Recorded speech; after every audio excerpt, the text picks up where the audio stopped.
Just to remind you, the purpose of these video episodes is to bring together the idea that when parents understand about child development, it gives them a way to link that knowledge to what they're facing with their children. And then if you combine the two, parents often come up with some wonderful creative ways of dealing with their children.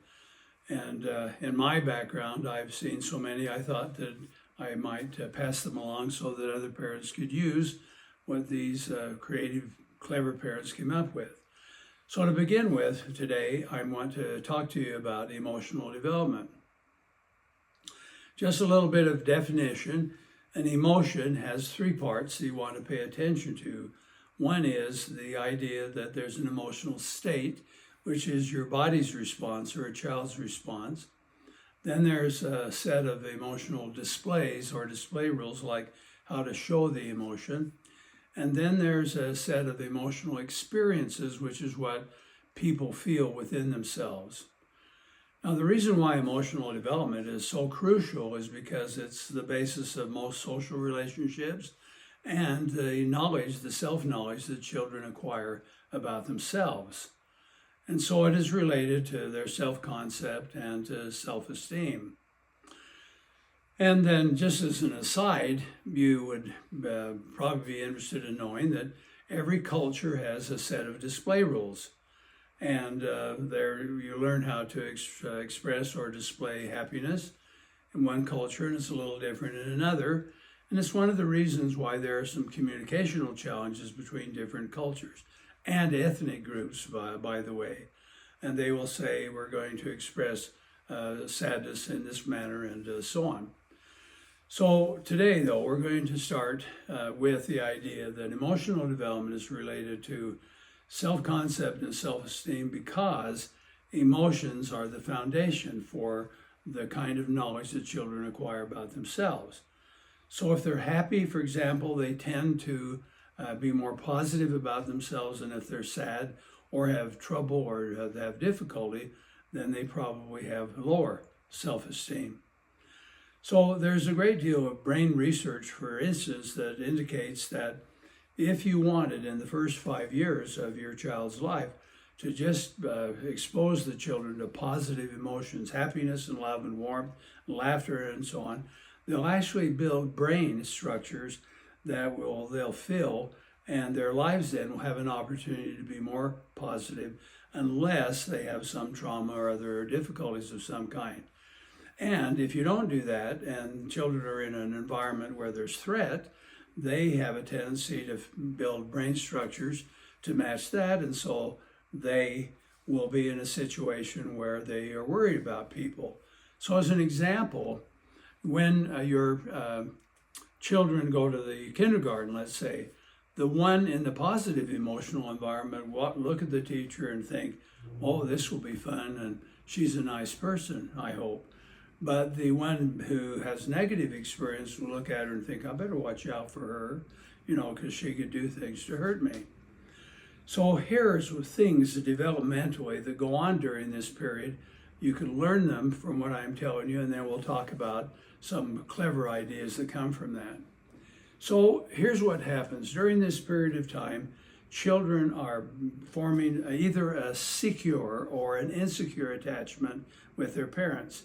And the secure attachment is the emotional tie or bond that lasts a lifetime, frankly. And it is created in children when their environment is predictable and loving and warm and kind and so on.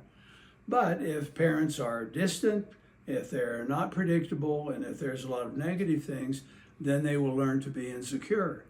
Now, I want to tell you what that practically means. Once secure or insecure is learned, it lasts for a long time. So in the early years of a child's life, you have the opportunity to create an environment where they will learn to be secure and safe and healthier in their own development and their relationships with other people.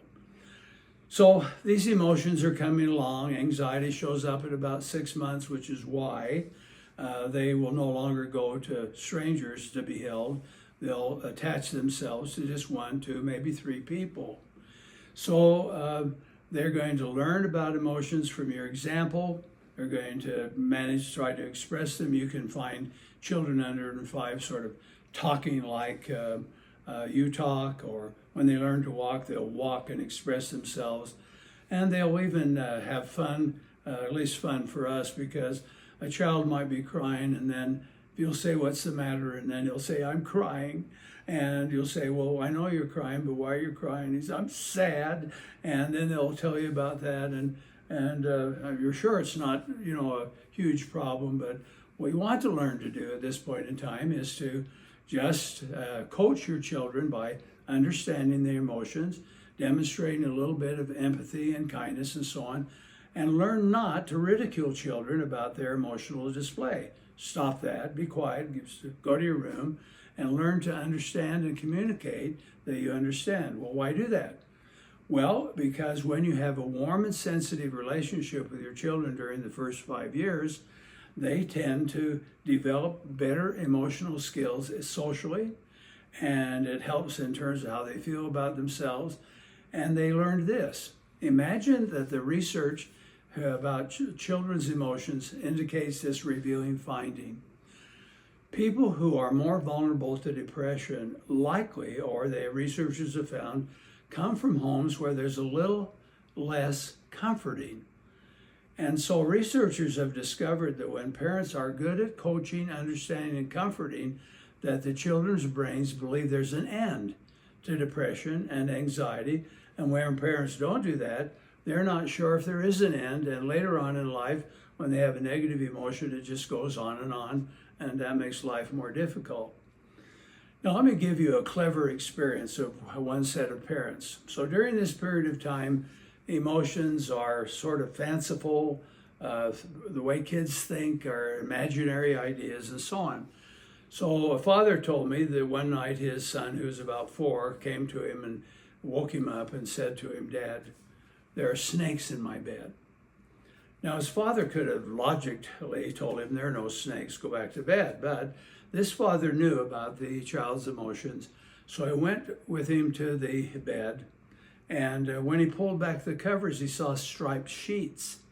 And then he understood why the child thought they were snakes. So instead of explaining about the sheets, he just got a book, and he whacked the bed as hard as he could several times, and then said to his little boy, "I've taken care of them, son." And the little boy said, "Thanks, Dad," crawled in and went to sleep. So the father didn't have to stay up and deal with all that just because of one clever idea.